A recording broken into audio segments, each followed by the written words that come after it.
الحمد لله الذي لم يزل ولا يزال حيا قيوما سميعا قديرا مدبرا بصيرا ونشهد أن لا إله إلا الله وحده لا شريك له ونشهد أن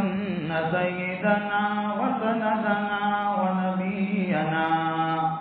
وحبيبنا ومولانا محمدا عبده ورسوله أما بعد فأعوذ بالله من الشيطان الرجيم بسم الله الرحمن الرحيم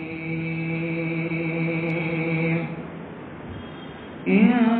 تعدوا نعمة الله لا تحصوها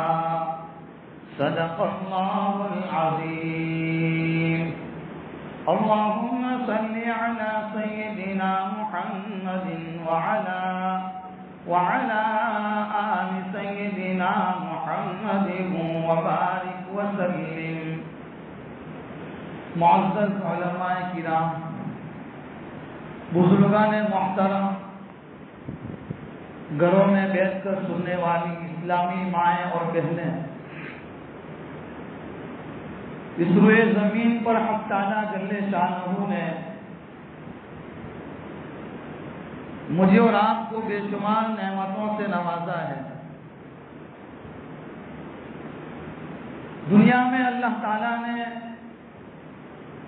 بے شمار نعمتوں سے مالا مال فرمایا کہ دنیا کا کوئی بھی آدمی اس نعمتوں کو نہ گن سکتا ہے نہ شمار کر سکتا ہے۔ اس دنیا میں موجودہ حال میں اور اس موجودہ دور میں جس نعمت کو میں نے اور آپ نے نعمت سمجھا ہے وہ یہ ہے